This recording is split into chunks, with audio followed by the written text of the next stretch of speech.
military background, no military experience, no military expertise at all, and everything that I obtain is from open sources.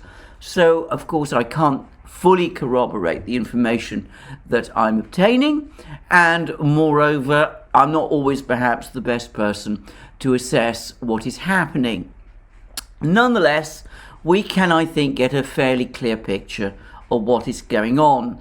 Now, the first thing to say is that, as the Russians said they would do a couple of days ago after the meeting with the Ukrainian negotiators in Istanbul, they have carried out a significant drawdown of their forces in and around Kiev. Less so, from what I can gather, around Chernigov, where they would also said that they would draw down their forces, but certainly around Kiev, they have been drawing down their forces. Now, of course, the Russians have provided two explanations for this.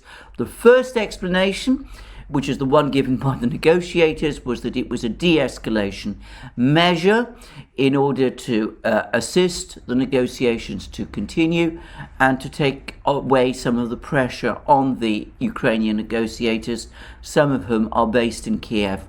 I don't take that explanation especially seriously.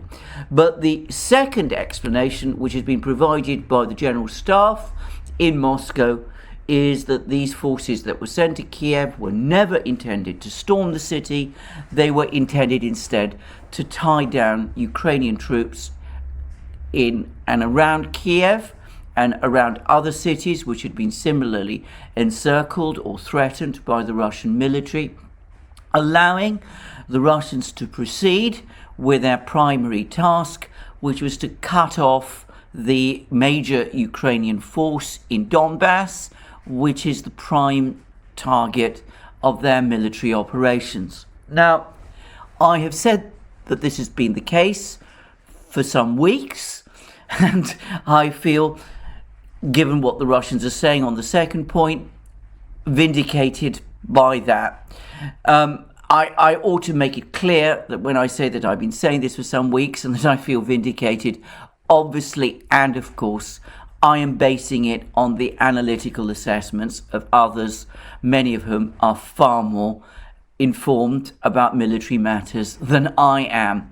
But it's been obvious to me that since very early on, since almost the first days, that the Russian forces in and around Kiev had no intention of trying to storm the city. The very day after the Russian forces entered Ukraine, the Russians began negotiations with the Ukrainians. There was some confusion and muddle about where the venue would be and about whether the Ukrainian representatives would arrive, but eventually talks did get underway in Belarus.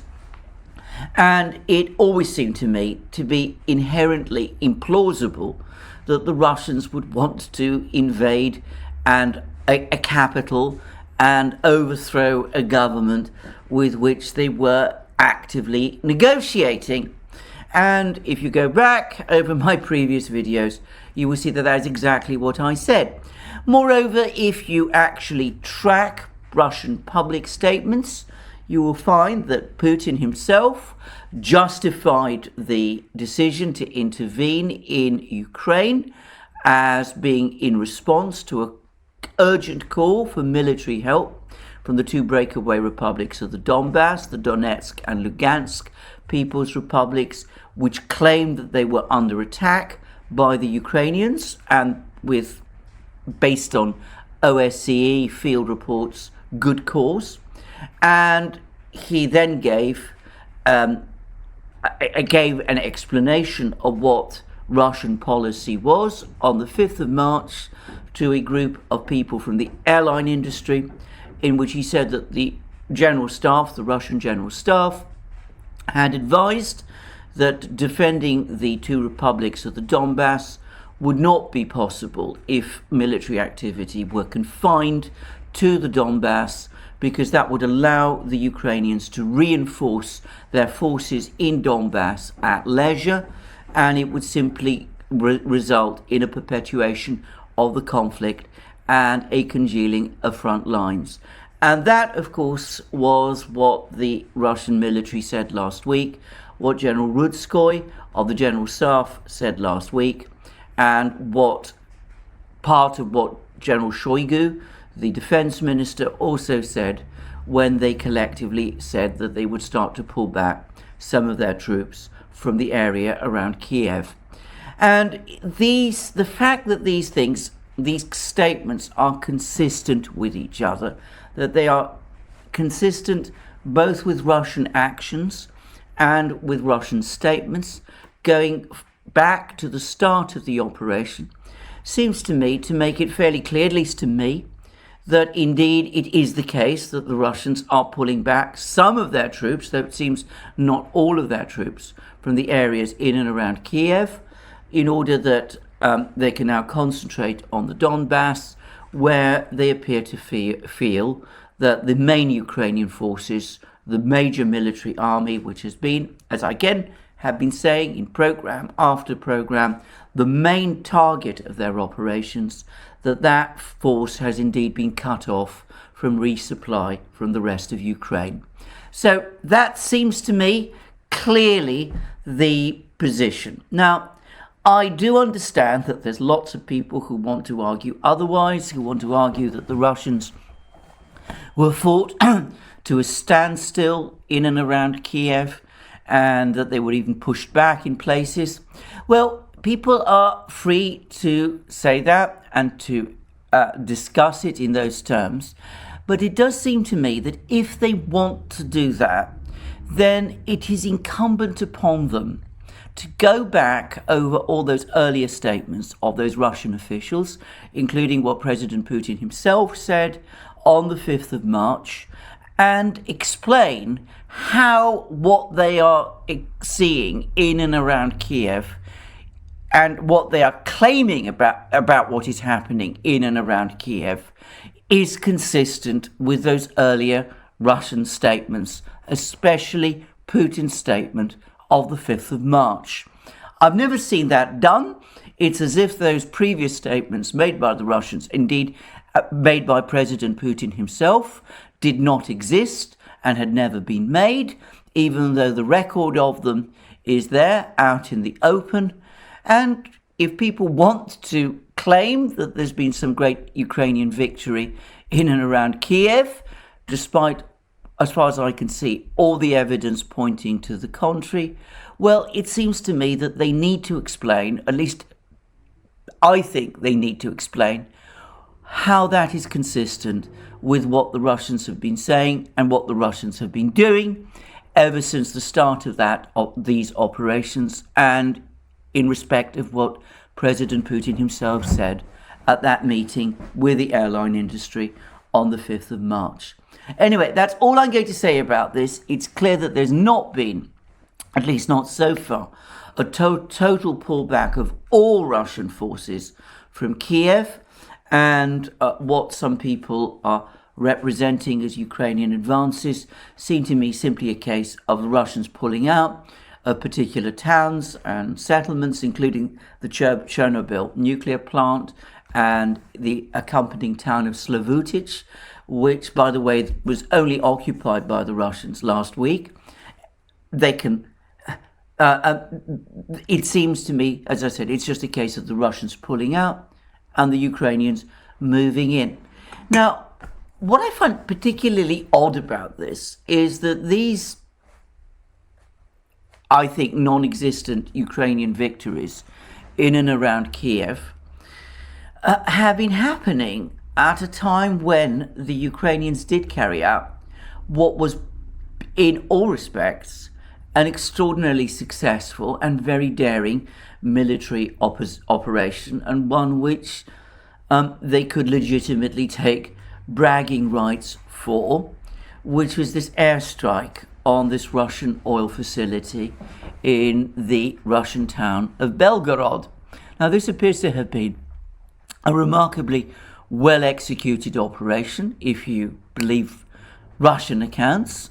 Apparently 2 Mi-24 helicopter gunships flew from Ukraine almost at treetop height, evading radar cover, and were able to launch the missile strike on this facility and managed to return intact to Ukraine.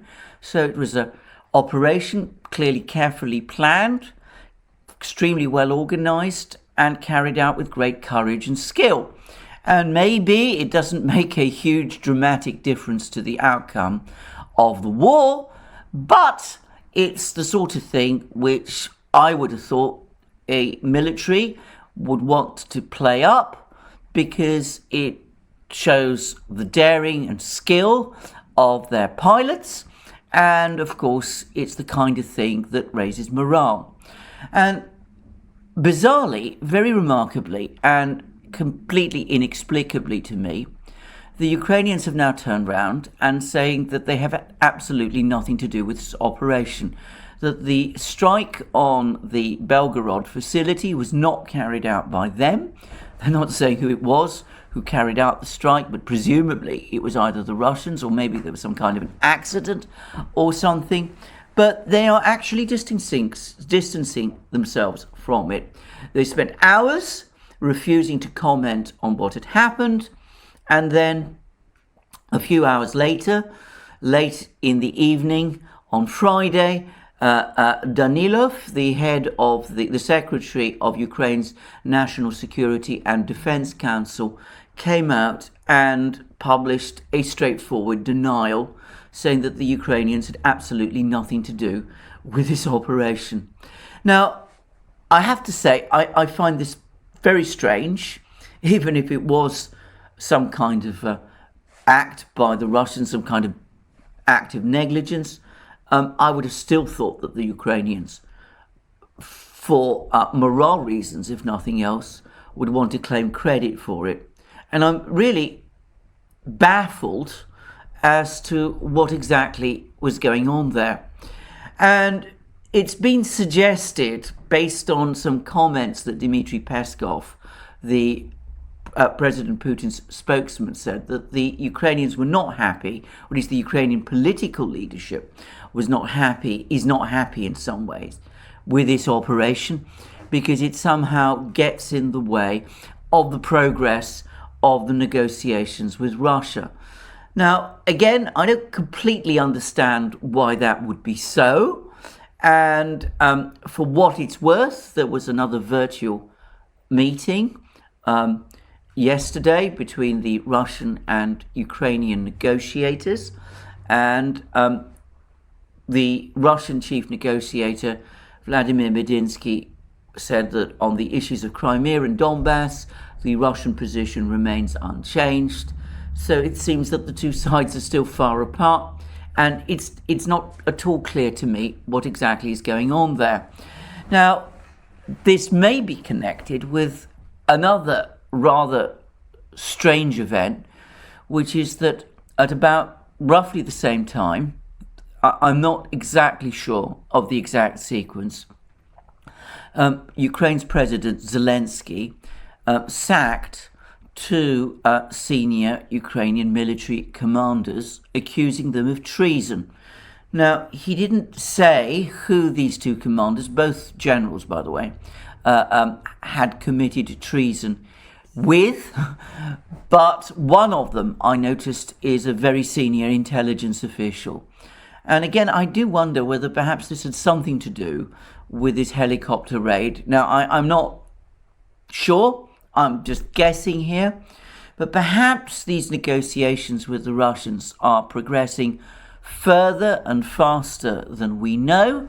That might also explain a very strange article in the London Times a few days ago, which said that the British government is becoming increasingly concerned that Ukraine is making some significant concessions to the Russians over the status of Donbass and Crimea, and that Prime Minister Boris Johnson telephoned President Zelensky of Ukraine to try to dissuade him from making these concessions. Well, that all seems extremely strange to me. I'm not going to say that I have any real explanation for any of these events. I merely note them, and note them with some puzzlement. The one thing one can say with some confidence is that Medinsky, as I said, the Russian negotiator, has made it clear that on the status of Crimea and Donbass, the Russian position remains the same.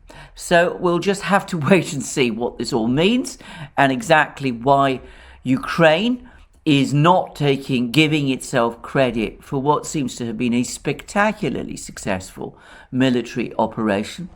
And I don't pretend I know.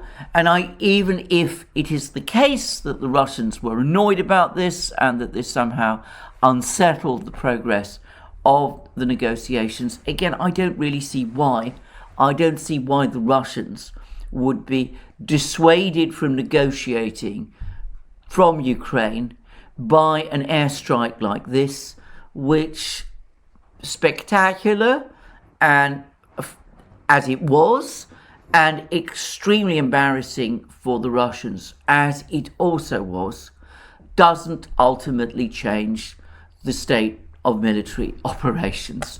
Anyway, no doubt, as I said, we'll be having more explanations of this very odd episode in the next few days. In the meantime, all the indications are of a major build-up of forces by both sides in the Donbass, with the Russians now moving huge forces. I've heard one claim that that the forces that are being built up around Donbass from the Russian side may number as many as 250,000 men. Can't confirm that. That does seem to me a very high figure. It may be exaggerated, but that this is a moment when the Russians seem to be preparing for the final destruction of the Ukrainian forces there. The Ukrainians themselves seem to be trying to re-establish some kind of new front line around Dnipropetrovsk, or Dnipro, as I believe it's now called in Ukraine, a city on the Dnieper River. Again, I can't talk about the military realities of this. Some put this force at about 40,000 men. It may be, as some are speculating, a force that's going to try and break through the Russian lines to reach those Ukrainian troops in Donbass to provide some kind of relief for them. Or alternatively, it could be an attempt to create a new front line. Either way, I'm not in a position to say. But all the indications are that there is a major Russian build-up going on in Donbass, and apparently there's been extremely heavy shelling of Ukrainian positions, and Russian forces are continuing to push south from the town of ETHEREUM, which they captured a few days ago. They seem to have built a pontoon bridge across a river in the area, and they're moving their forces ever closer to the central lines of these Ukrainian positions, and that will no doubt be the major battle that will be happening over the course of April, always assuming, of course, that there isn't some sort of diplomatic breakthrough in the meantime. I'd also say that there's been further information about the situation in Mariupol. It seems that the Ukrainian force there, which consists, as I understand it, mainly now of the remnants of the Azov regiment or battalion, now is said to number, the remaining forces, Ukrainian forces in Mariupol, are now said to number 4,000 men. Now, at the start of the siege of Mariupol, the Russians were saying that there were 14,500 Ukrainian troops in Mariupol. Then last week they were saying that it was 7,000. Now they're saying it's just 4,000. Now, I cannot, of course, verify or corroborate any of these figures. It could be that the Russians overestimated the number of Ukrainian troops in Mariupol, or alternatively, and I have seen some pretty harrowing pictures from the city, it could be the case that the Ukrainians have suffered extremely severe losses, and of course, and hopefully, many Ukrainian soldiers have deserted and perhaps been taken prisoner. I certainly hope so. But whatever, it seems that there is this group of about 4,000 Ukrainian troops who are still holding out. They're isolated, it seems, in 3 pockets, of which the most important is the Azovstal steelworks, which has now come under cruise missile attack, presumably from the Russian Navy. I've seen the films. So we will see what happens. The Chechen chief, the Chechen president, Ramzan Kadyrov, is now in Mariupol. And yesterday, he gave the Ukrainian troops in the Azovstal steelworks a day to lay down their arms, suggesting that if they didn't, then today, 2nd April, the Russians and the Chechens would go all in and would clear the steelworks. I'm not, again, able to comment on this, but it does seem as if the fighting in Mariupol is now approaching some sort of conclusion after a complicated operation. Now, there's a number of things that have been coming out about this. One of the things that I've read, and again, I want to stress again, I can't corroborate this, is that the operation in Mariupol took longer than had been intended, because following a Ukrainian missile strike on the city of Donetsk, some of the militia troops of the Donetsk People's Republic were withdrawn from Mariupol to attack the Ukrainian front lines in and around Donetsk city to try and push them away so that they couldn't launch more missile strikes on that city. And that depleted the number of troops undertaking this clear-out operation in Mariupol. Now, I want to stress, I can't confirm that, but that's some suggestions that I've been seeing that might imply that that was the case. If so, then I'm going to say a rather sad thing in some ways, which is that missile strike on that residential area of Donetsk, utterly ruthless and callous as it may have been, might, from a strictly military perspective, have achieved the result that was intended to, which is that it slowed down the operation in Mariupol. And I suspect that if that is the case, there's probably been a great deal of argument and recrimination between the Russians and the leadership of the People's Militia over this diversion of troops from Mariupol to deal with the Ukrainian troops that undertook this missile strike. I mean, I can't be certain of this, but that seems logical. I would say that it is an inevitable result when a professional army allies with the militia, because of course the militia fighters who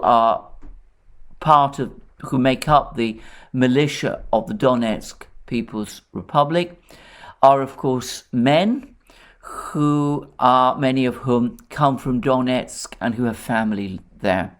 So perhaps it's understandable that they would want to go and protect their families and their city rather than perhaps focus on what is the primary target of the military operation, which is to clear Mariupol. In any event, if this is true, if this claim is true, and I want to stress again, these are reports, rumours even, I can't confirm them, but they do seem plausible.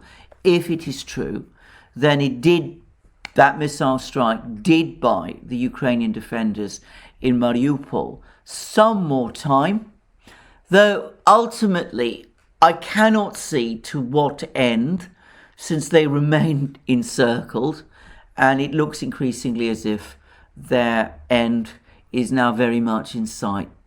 Somebody on the Ukrainian side clearly thinks so, because one of the great mysteries of these last days of the fight in Mariupol is that the Ukrainians have been sending helicopters into the Azovstal steelworks to try to evacuate some people from there. Now, there's again a great deal of uncertainty as to exactly what has been going on. There's been suggestions that up to 6 helicopters have been involved. no question at all that 3 of them have been shot down, 2 of them apparently with passengers on board. And the Russians claim that this is part of an attempt to evacuate the leaders of the Azov regiment, the commanders of the Azov regiment, from Mariupol before it falls. But it does still seem an extraordinary sacrifice, not just of helicopters, but of the very valuable and courageous pilots who fly them, to send them repeatedly into the Azov-style works, to apparently accept 50% casualties when these helicopters are shot down, and the brave men who man them are all killed. And again, I do wonder what the exact purpose of that is. Now, as I discussed in a live stream that Alex Christoforou and Gonzalo Lira and I did yesterday, there are rumours on the Russian internet that the people who were being evacuated from Azovstal are in fact Westerners. And I can't remotely confirm that, but perhaps the fact that the Ukrainians have gone to such extraordinary lengths to try to evacuate these people must be a sign that some of them are considered by Ukraine to be very important. And of course, if they are Westerners, that might provide some sort of explanation as to why this is being done. Who these people are, even if they are Westerners, that's another matter. Anyway, that, it seems to me, is the situation in Mariupol at the moment. One further piece of information that has come out, and this I do consider reliable. Some days ago, I speculated that the siege of Mariupol had pinned down around 30,000 Russian and Allied troops in order to bottle up this and then defeat this Ukrainian force that was occupying the city. Well, I've recently been given an entirely different figure, which is 50,000. 50,000 Russian and Allied troops concentrated in the fighting around Mariupol. Now, that must be a very significant proportion of the total Russian force in Ukraine. And of putting aside the question of whether the Russian army in Donbass is indeed being reinforced on anything like the scale from Russia itself that we are hearing, even if, putting all that aside, once Mariupol falls, and after these 50,000 or so men have rested, and by the way, I should say I do believe this figure, well, that will release another 50,000 troops to participate in this climactic battle in Donbass, which is said to be coming. So that, I think, provides us with some clear overview of the battles, the fighting in Ukraine. As I said, I can't verify, corroborate any part of this, and I'm not, perhaps, as I said, the greatest military analyst, but that, it seems to me, provides us with a fairly reasonable picture of what is going on. I would say that even if this figure of 250,000 Russian troops that I've been hearing about is an exaggeration, it does seem to me that the forces that are now concentrating on Donbass are overwhelming, and presumably the Ukrainians know this, and this may be the reason why they may be pressing ahead with the negotiations with the Russians and are prepared to make concessions which have the British government so concerned. Anyway, that, it seems to me, is as fair a summary as I can make of the present military picture. Alongside the war, there are, of course, the various political and economic developments. And I'm just going to turn first to the political and economic developments. There was a very, very interesting article in the New York Times, which acknowledged finally what has now become self-evident to any detached observer, which is that after a few days of confusion and uncertainty, opinion in Russia, public opinion in Russia, has now crystallized and hardened in support of the war. And the New York Times made the point that those scattered anti-war protests that did take place in Russia in the days after the Russian intervention, in the first week after the Russian intervention, that those scattered protests have entirely ended. And there were some interviews with some of the people who'd been involved in these protests, some of the organizers, and they were admitting that support for the protests has collapsed. And very interestingly, they also basically said, and the New York Times appeared to admit, that one of the reasons why the protests have disintegrated is because the sanctions war that the Western powers have waged against Russia has appeared to be so over the top that it has convinced Russians, a critical mass of Russians, the great majority of Russians, that what their leadership is telling them, that the West is out to destroy Russia and to end Russia's position as an independent state, that is actually true. So the New York Times appears to be, in effect, admitting that in the place where it matters most, which is to say in Russia itself, the sanctions war, at least so far, has backfired spectacularly.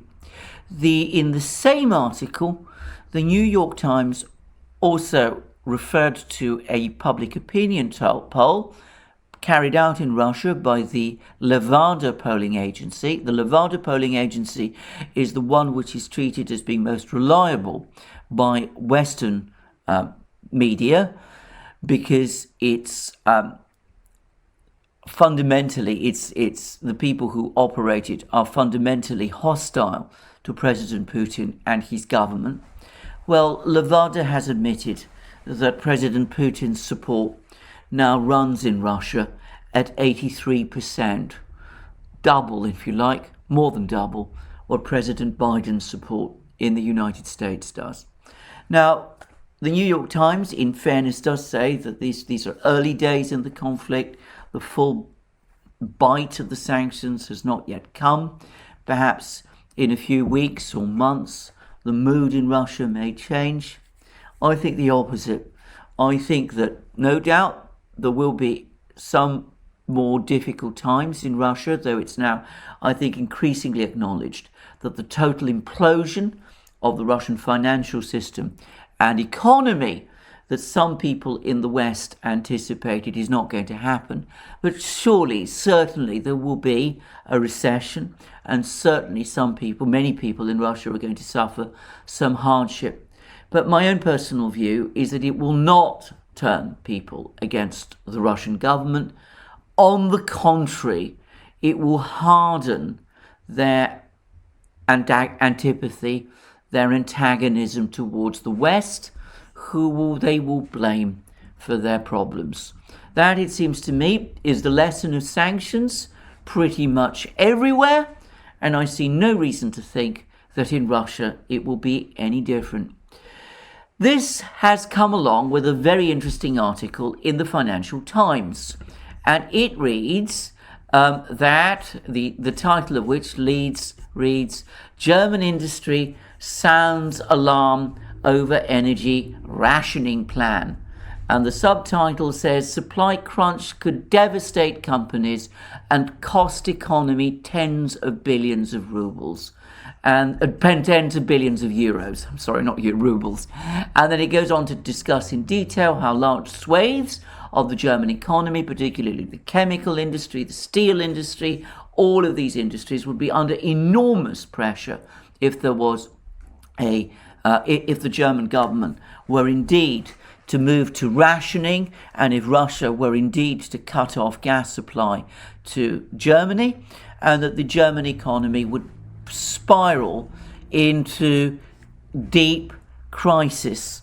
And it discusses especially a German Mittelstand company, Heinz Glas, which makes glassware for companies like Yves Saint Laurent, Tiffany, Estée Lauder, and it says that if there was an interruption of gas supply, it would probably close. And the article ends by saying that the Carletta Heinz, the proprietress of this company, says that moving production away from Germany would be the very last resort. That would be a very difficult thing to do, in my opinion, anyway. And then it says that she remained unimpressed by the political decisions that has led to her company facing an existential threat. Our country has really failed to secure a second source for gas. No company could do it this way. Well, there we go. So I have to say, we've had discussions in our previous programs about the gas for rubles deal. There have been some, I should say, rather interesting emails sent to me by some interesting people who've been providing more explanations of how this gas for rubles deal would work. I have to say that the amateurs, the people who run the German government, are no doubt having the full details of what would happen if gas was cut off to Germany explained to them by the German industry. And I suspect that over the course of this month, when payments start to fall due, a decision will be finally made by German businesses, the German energy businesses, to do what the Russians have insisted upon, which is that they open their accounts with Gazprom Bank in order to pay for the gas, with the gas being paid to Gazprom Bank, with the money being paid to Gazprom Bank in euros, but then converted by Gazprom Bank and then paid on to Gazprom in rubles. I think that the realities are, and this article in the Financial Times makes it, to my mind, absolutely clear to me that the realities are that Germany simply cannot afford, and Europe simply cannot afford, this kind of energy cut-off that would happen if they don't fall in with this scheme. I really have to say this. I don't see why they would not. It doesn't seem to me to undermine the sanctions in any fundamental way. It does look as if it does recalibrate some of the contracts, but in ways that are normal in business operations. And I would have thought that the German interest and the European interest is to keep the gas flowing, all the more so as there is now growing skepticism across the industry that the Europeans really are in any position or in any state to replace gas and oil from Russia. And whilst I'm talking about the subject of oil, I may as well also say that I read a report, I can't independently verify it, that despite the announced embargo on importation of Russian oil, the United States actually is quietly still buying Russian heavy crude because it needs it in order to convert it into diesel. Now, I'm not certain that this is the case, but that is what I have been reading. And for what it's worth, again, I believe it to be true. Well, that seems to me where we are with the economics, that's where we are with the politics, and that's where we are with the military affairs. There's also been quite a lot going on the diplomatic fronts. Sergei Lavrov, as I discussed in one of my recent programs, has just been to China. He had a very good meeting, as far as I could tell, with the Chinese Foreign Minister, Wang Yi. And then he went to India. and he had meetings not just with the Indian foreign minister, but also apparently a very friendly meeting with the Indian Prime Minister Narendra Modi. Now, at about the same time, all kinds of Western diplomats were also flooding to India, apparently trying to persuade the Indians to distance themselves from Russia in some way. But importantly, Modi did not meet with any of these Western diplomats, though he did meet with Lavrov. And I would add that there was a meeting between the British Foreign Secretary, Liz Truss, and the Indian Foreign Minister, and people who followed that meeting all describe Liz Truss as leaving the meeting feeling angry, looking angry, and apparently ice cold. So it seems that that meeting in India did not go especially well. Now, there continues to be rumours that some major rupee oil deal is on the horizon. Well, we shall see. I suspect it is. I'm going to make a further guess that it's going to take some time for this deal to be processed. I understand that purchases of oil, Russian oil, have been quietly resuming on a large scale over the last few weeks.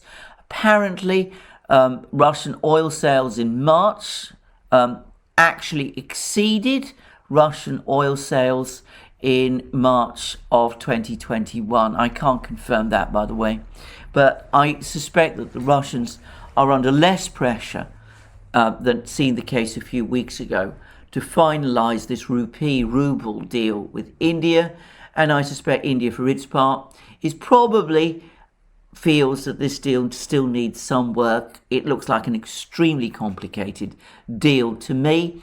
And from what I've understood anyway, it's been something that's been mooted between the Russians and the Indians for some time.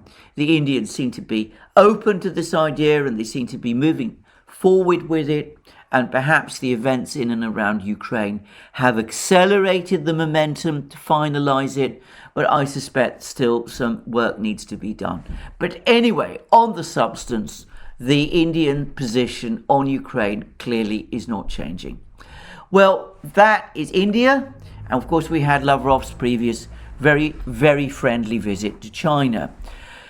But all of that has been overshadowed by an extremely difficult meeting between the Europeans, the European leadership, the leadership of the EU, Charles Michel and Ursula von der Leyen, and the Chinese leadership led by Xi Jinping.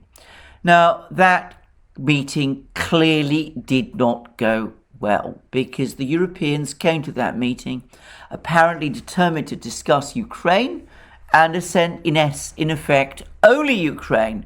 They seem to be interested, they seem to be trying to get once more the Chinese to come out and condemn the Russians, a total non-starter in my opinion, and they also seem to be trying to persuade the Chinese to put pressure on the Russians to end the war in Ukraine, which to my mind is also a total non-starter. And the Chinese, including Xi Jinping, responded, as one might have expected, by telling the Europeans that China will not take those kind of steps and telling the Europeans that they need to start detaching themselves from the United States, that they shouldn't allow their foreign policy to be hijacked by that of the US, that they need to develop a more independent policy to that of the US. And it's very interesting to see that for once, in describing a summit meeting, the Chinese and the European media, I say the European media because the Financial Times, which I'm just about to quote from, is very widely read in Europe, that the Chinese and the European media have come up with almost identical headlines. So this is the headline that the Financial Times has given in discussing this meeting between Xi Jinping and the Chinese leadership and the EU leadership of Ursula von der Leyen and Charles Michel. The Financial Times headline reads, China calls on EU to act independently of US foreign policy. And then we go to Global Times. And what we read, the headline that we read there, it reads, Xi calls on EU to form independent China policy, encourages bloc to take primary role for Ukraine resolution. And when you go further down in the article, you learn that when the Global Times article, it says that when Xi called on the EU to form an independent China policy, he meant independent from the US. There's also, by the way, rumours that Xi Jinping, or at least some Chinese officials, apparently told the Europeans that not only is the US and NATO the cause of the whole crisis in Ukraine, but that NATO is well past its sell-by date and should have been closed down following the end of the Cold War, and that it is its continued existence which is the source of the current tensions in Europe. If the Europeans were told that by the Chinese, which I can't confirm, then all I will say is that it would have probably made them extremely angry, but also extremely worried. To be told that by the Chinese must be extremely exasperating for them. But anyway, it looks as if the Western powers have failed with India, and in the case of the EU, they failed even more spectacularly with China.